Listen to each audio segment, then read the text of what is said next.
Hey, this is Matt once again. What about the other video? This is a paid request this time for PsychoHobo. Thank you so much for that. And for those interested in requesting pretty much any type of videos, topics, reactions, commentaries, reviews, whatever it may be, feel free to send it either directly to my PayPal or join my Patreon. Both links are down below in the info box. Now this is for, like I said, PsychoHobo, as for the movie The Color Out of Space. Now, this is a Richard Stanley film, the same guy who directed Hardware and Dust Devil. He was going to direct that Island of Dr. Moreau movie, but then he was fired, and then it became the Marlon Brando, Val Kilmer cluster fuck of all time. I mean, it's a terrible movie, Island of Dr. Moreau. And then he pretty much didn't direct for the longest time until this, which came out in 2019, and it stars Nicolas Cage. And I've said this before about Nicolas Cage. Maybe not every film he does is a winner. Who does have a filmography like that? You tell me. But you know what? Unlike people I enjoy, like Sylvester Stallone and Jean-Claude Van Damme and a lot of folks, Nicolas Cage is taking chances, and he's picked up some interesting projects. I love Mandy. If there's a 4K of that, I would love to pick it up and give it a look. Really enjoyed Mandy. Willy's Wonderland. Really enjoyed that one. That's a very fun... That was one of my favorite movies of... Was it last year it came out, or the year before? Love Willy's Wonderland. The Unbelievable Weight of Massive Talent. I thought that was a fun one. Came out this year. And this one, I think, is a very trippy, weird, crazy movie. And of course it should be, because it's based on H.P. Lovecraft. Now, I still think the best film H.P. Lovecraft feel-wise is In the Mouth of Madness by John Carpenter. But this is still a good one. It's based on a story that it was been made before, in a film in the 80s called The Curse, with Will Wheaton. Yes, before, it was after he did Stand By Me, before he did Star Trek Next Generation as Wesley Crusher. He was in a film called The Curse, played by, it was directed by, not Keith David from Jar Jar Was the Thing, but David Keith.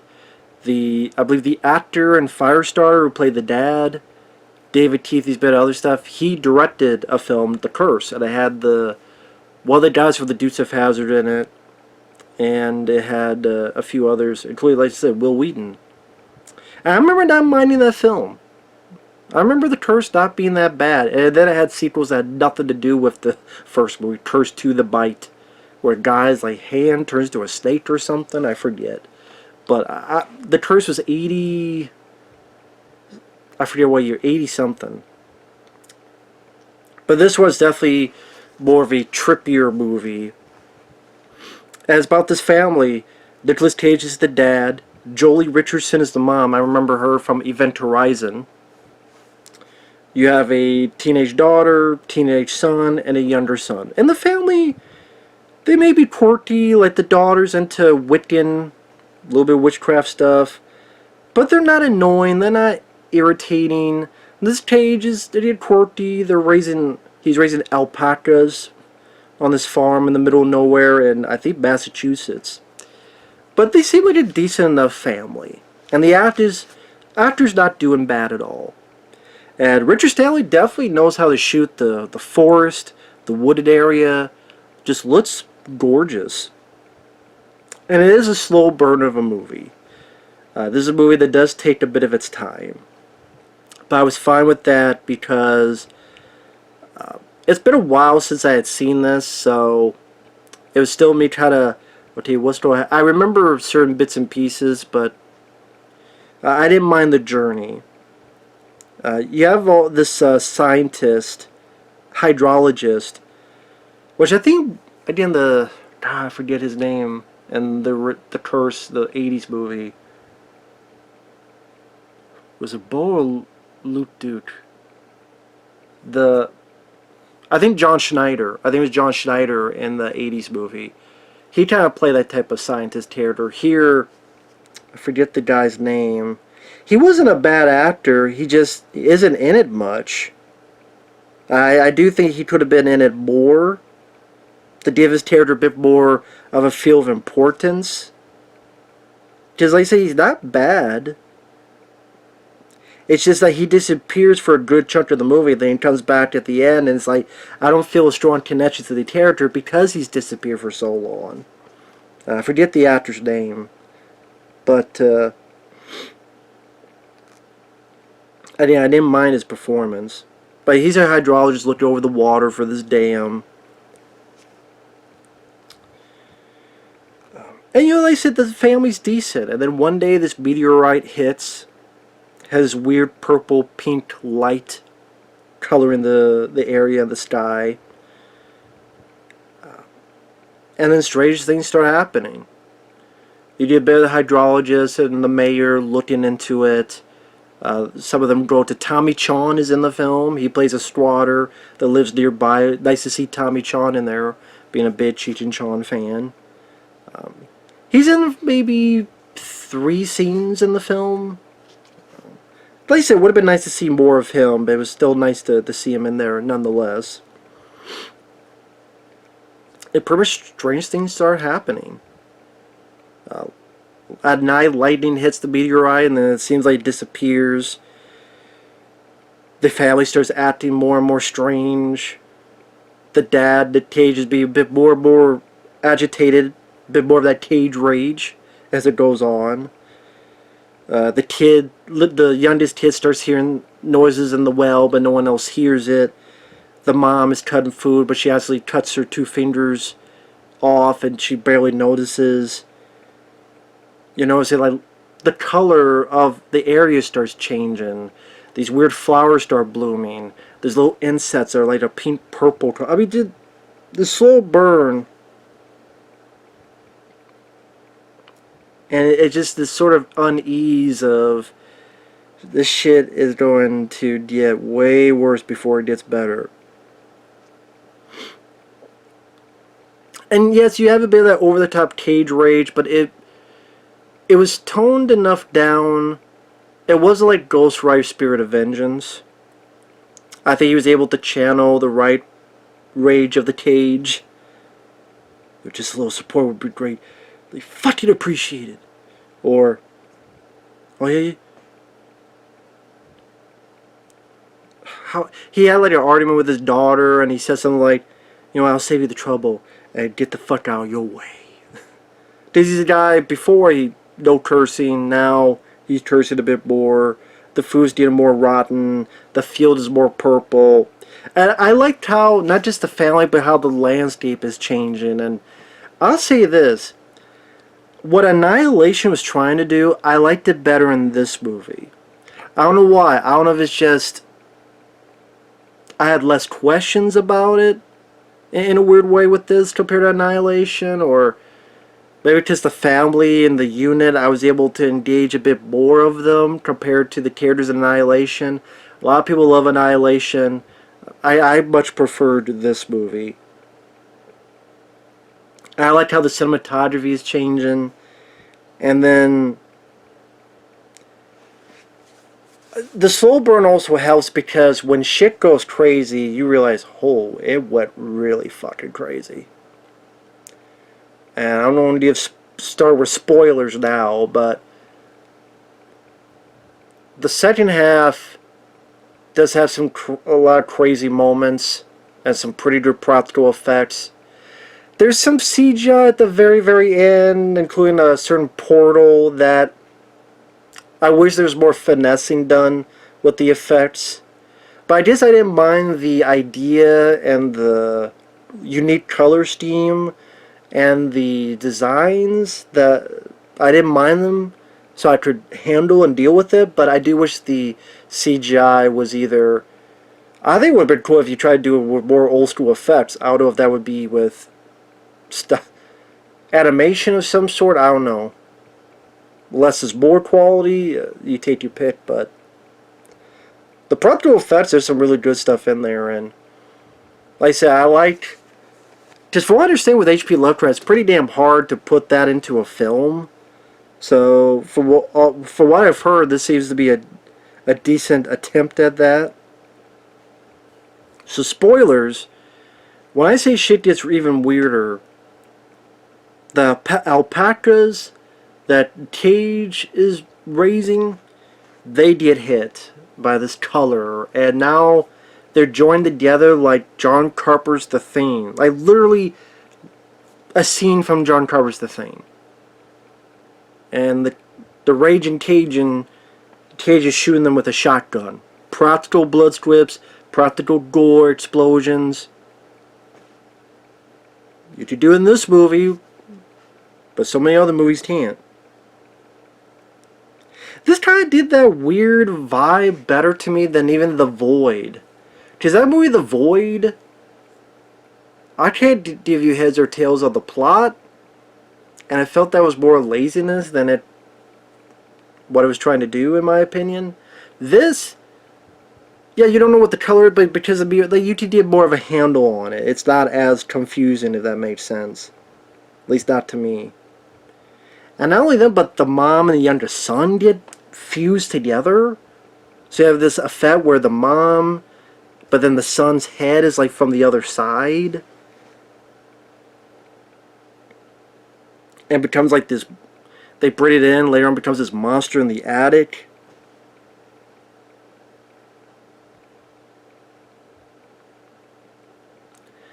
And there's other, like, again, some weird stuff that happens there, and it gets really just trippy.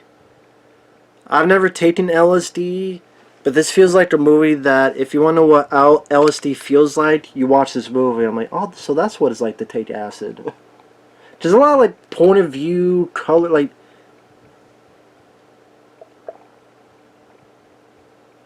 I know some people found the film disturbing. I wouldn't say I found it disturbing. It was just very interesting, quirky, and weird, and trippy. Like, trippy is the word I keep thinking of. Trippy. I didn't, like, someone slipped me something in this glass. Well, cup, I should say. I just see the colors now. Very trippy-ass stuff. And I will say there's one moment that got me mad. Super spoilers is, even though Nick is raging, he's affected by it, so he's doing some wrong things, like making the daughter go in with the mom and kid. But then he does. It's almost like he's fighting it, which is nice to have a dad who's not just a total piece of shit. And it's refreshing because nowadays in this climate, the dad's a piece of shit. No, the dad is decent, and you tell, like, maybe he's trying to fight it a bit. And he shoots the creature and saves his daughter. And in fact, when they're outside, he sees the colors going on the well and he tries to shoot it. But by that point, the scientist, the hydrologist, and the sheriff are there. And the sheriff is a fucking idiot. And he thinks Cage is going to shoot someone. I guess they don't see the colors. I guess he's only the one to see it. So I guess the colors, like, tricked his ass. He's trying to shoot it, and then the sheriff shoots him. I do like the daughter is sad for the dad. She's trying, no, don't. I like, because again, usually it's like the mom loving her. I mean, it's the daughter loving her mom. But it's nice to have a daughter loving her dad. It's just a good change of pace. It takes two to be parents, not just one. Well, I mean, that's not true. There's a lot of single parents, but it's not just moms that can be good. There could be good dads too. I swear, there can be. I bet there are some good dads out there too. It's not just good moms. So again, nice to change the pace. I would have liked it though if the hydrologist, the scientist, got pissed off the sheriff. What the fuck you doing? Why'd you shoot him for? I wish, like, the sheriff at least, like, oh, I thought he was going to shoot you, and like either the girl attacked the sheriff or get pissed off of the sheriff or the hydrologist. Like, what the fuck you doing? But that never comes up.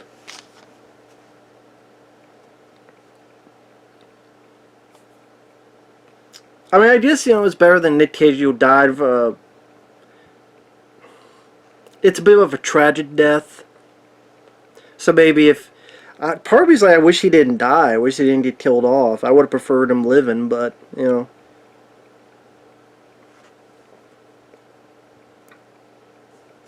I just at the same time, if he did live, his whole family would be dead, and I don't know if that'd be a life for him either. But I guess it was at least more of a, in a weird way, maybe if like he died saving his daughter, like he took the shot or something, like if somehow something was affecting the sheriff, and then Nick Cage took the bullet for his daughter, or something like that. Maybe, I don't know. I was just pissed off at the sheriff.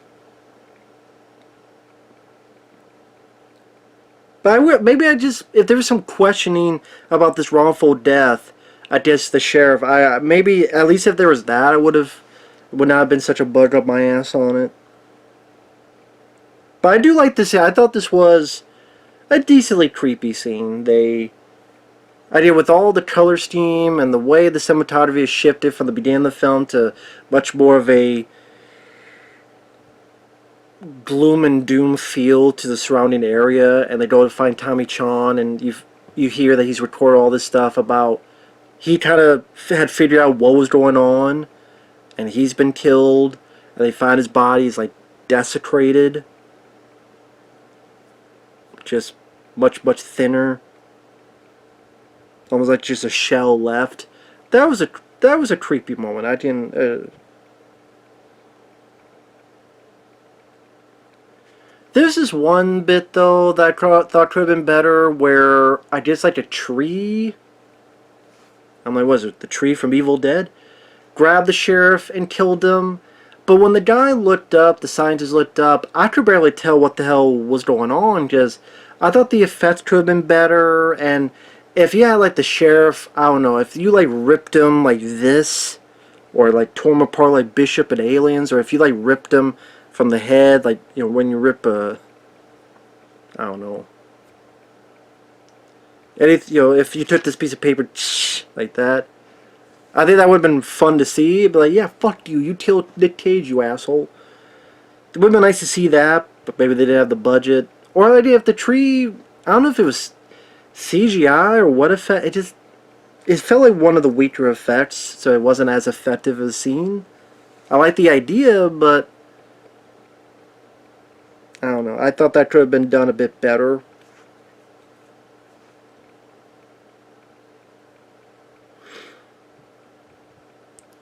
But pretty much in super spoilers, the scientist gets back. The girl, she's kind of overcome by the color as well, coming out of her eyes and shit. We get this big portal. But yeah, I wish maybe a bit more finessing. But I like the idea behind it, and having to escape into the basement, and all this craziness is happening, and then when you come out, there's no color at all in the whole area. I thought that was a nice detail, that literally all the color has been sucked out, so everything's black and white in this one area. And it ends like kind of a question mark type of thing, where our last remaining character, the scientist, is standing on a bridge, and sometime later, he's by the dam. He's like, well, I'm not going to drink the water. But I'm sitting there going, are you not going to warn people? Just say there's a contamination. Don't drink the water. Well, this is the movie, so I can drink this.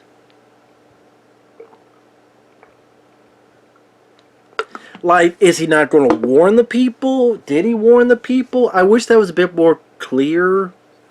Like, did you warn the people to don't drink the water? Just say there's some type of contamination. You're a fucking hydrologist, a scientist. I think if someone's going to listen to someone, it would be you. So, is this water that's going to, like, I don't even know if it's clear if he did warn someone. Okay, they might not hear your point of view if you say there's a fucking portal in the sky and stuff and outer space, but just say some type of contamination.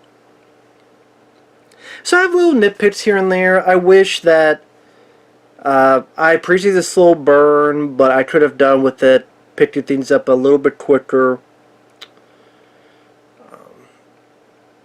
there's some crazy trippy stuff in it. I could have used even a bit more, like maybe other creatures. Like that's one thing that Annihilation I would give it, that real weird bear type of creature that sounded like a human. That was a very effective scene. If you had like one or two creatures like that in this movie, that would have been pretty neat. Like there's these dead animals that are found bloody, but if some of those animals had been turned and used some practical effects, like you had the alpaca thing and stuff, but they couldn't move. But if you had like a creature done with a creepy amalgamation of other creatures moving around, stalking, and you could use less and more shadows and other stuff. I think that would have been cool to see a bit more of.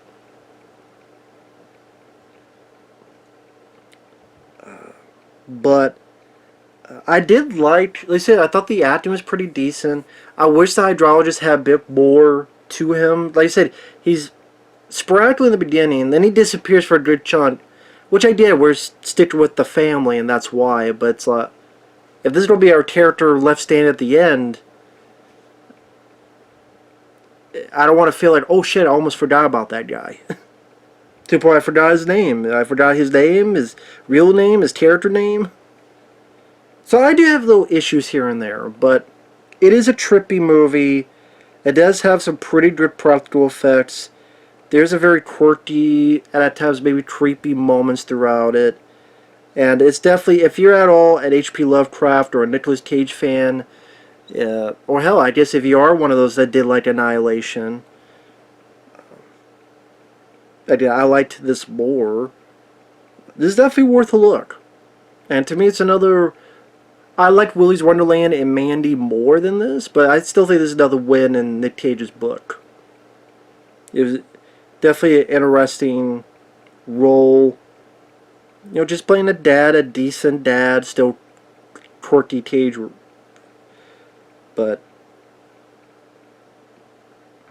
like if the ending was the hydrologist and Nick Cage, and you have like this creature while all this crazy is going on, and windows are breaking, the house is shifting, the house is torn apart, and Cage has the shotgun, and the hydrologist has another shotgun for the sheriff, and you have these creatures, and they're on like a standoff, and then Cage is like fighting the lead, and the guy knocks Nick Cage out or ties him up, and then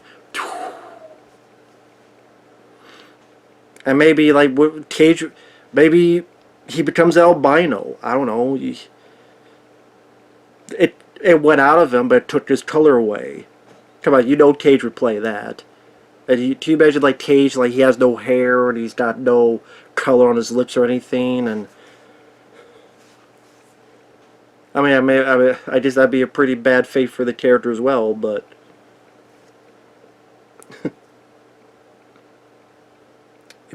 he'd be that, what was that guy, Powder. If you remember that movie, Powder. But overall, I did enjoy it. I did like it. That was a pretty decent flick. So with that said, thanks for watching, and we will see you guys later. Bye-bye.